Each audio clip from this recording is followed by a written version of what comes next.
Hello दोस्तों, आज हम बात करने वाले हैं एक ऐसे इंसान की कहानी के बारे में जो अपनी मेहनत, सोच और हिम्मत के दम पर दुनिया का सबसे पावरफुल शहरों में से एक न्यूयॉर्क का पहला मुस्लिम मेयर बन गया।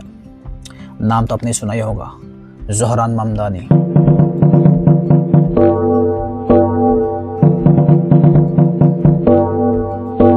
एक ऐसा नाम जिसे आज पूरी दुनिया जानती है, जिसने अपने से लगभग 2 गुना एज के एक्सपीरियंस्ड पॉलिटिशियन एंड्रयू कुओमो को हरा दिया। ये वही ममदानी है जिन्होंने कहा था, अगर मैं मेयर बना और इजरायली लीडर नेतन्याहू न्यूयॉर्क आया तो उसे मैं अरेस्ट करवा दूंगा।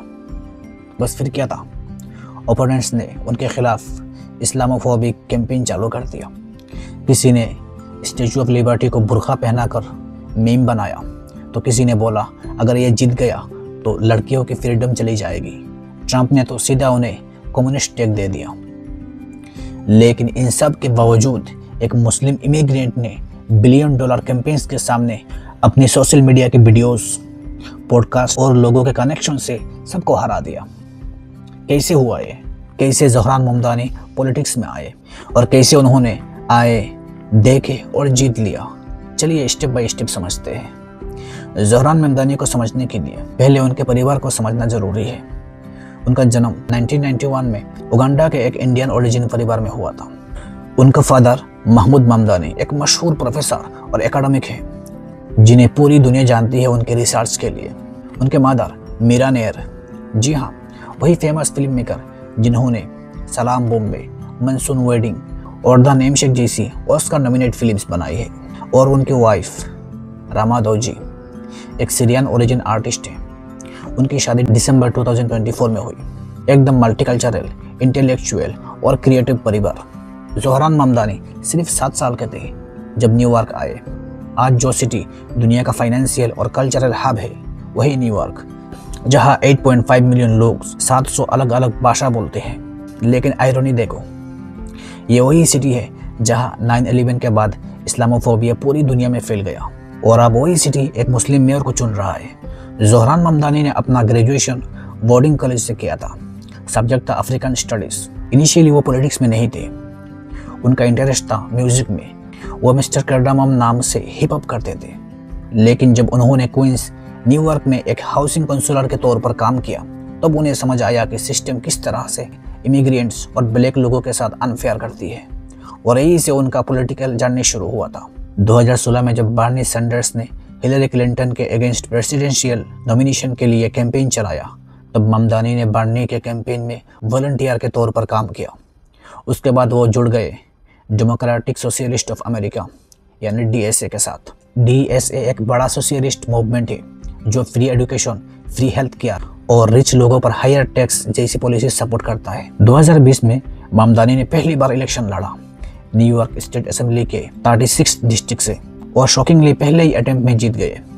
उसके बाद 2024 में उन्होंने अनाउंस किया कि वो न्यूयॉर्क सिटी के मेयर के लिए खड़े हो रहे हैं। अपोजिशन में था एंड्रयू कुओमो, एक बहुत ही पहुंचा हुआ पॉलिटिशियन और एक्स गवर्नर ऑफ न्यूयॉर्क, जिनके पास करोड़ों का फंड था, दशकों का एक्सपीरियंस था और मीडिया की फुल सपोर्ट थी।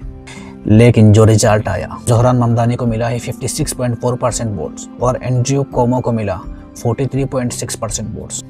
एक इतिहास लिखा गया। ज़ोहरान ममदानी का कैंपेन मॉडर्न और स्मार्ट था। उन्होंने 4 मेजर स्ट्रेटेजीज यूज की। तो पहला था डिजिटल पावर। उनका इंस्टाग्राम, टिकटॉक और ट्विटर पे प्रेजेंस मूवी स्टार लेवल का था। हाई क्वालिटी रील्स, मीम्स और शॉर्ट एक्सप्लेनर्स सिंपल लैंग्वेज में। नंबर 2 था मल्टीलिंगुअल कनेक्शन। न्यूयॉर्क में लोग 700 लैंग्वेज बोलते हैं। ममदानी ने बंगाली, हिंदी, इंग्लिश, उर्दू और बहुत सारे लैंग्वेज में कंटेंट बनाया ताकि सब कनेक्टेड फील करें। नंबर 3 था influencer outreach. Main stream media उन्हें इग्नोर कर रहा था, तो वो इंडिपेंडेंट पॉडकास्ट और इन्फ्लुएंसर के शोज में गए और खुल के बात किया। और नंबर 4 था grass root volunteers. Mamdani DSA के साथ जुड़े हुए थे, तो DSA के हज़ारों वॉलंटियर्स ने फ्री में उनके लिए कैंपेन किया, बिना पैसे दिए। लोगों ने उनके पोस्टर लगाया, रील्स बनाई, रैलीज की।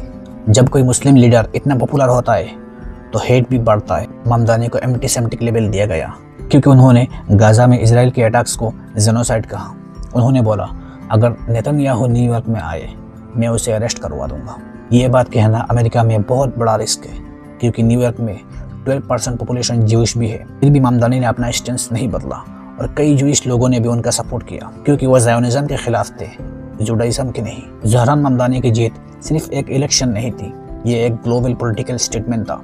जब पूरी दुनिया में राइट विंग पॉलिटिक्स बढ़ रही है, तब न्यूयॉर्क जैसे कैपिटलिस्ट शहर में एक सोशलिस्ट मुस्लिम इमिग्रेंट का जीत जाना, ये दुनिया की पॉलिटिकल मैप पर एक नई डायरेक्शन दिखाता है।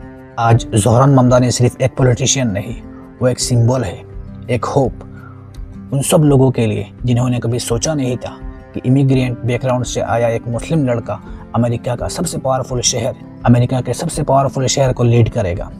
और सबसे इंस्पायरिंग बात, उसने ये सब कुछ सच्चाई, हॉनेस्टी और करेज के दम पर जीता है। ना पैसा, ना पावर, ना बैड कैंपेन। तो दोस्तों, ये थी कहानी ज़हरान ममदानी की, जो एक पॉलिटिकल रिवॉल्यूशन की शुरुआत है। अगर आपको वीडियो पसंद आई तो लाइक ज़रूर करें और कमेंट में लिखिए कि आप चाहते हैं कि ऐसे लीडर्स अपने देश में भी हो। मिलते हैं अगले एक वीडियो में। वीडियो देखने के लिए शुक्रिया।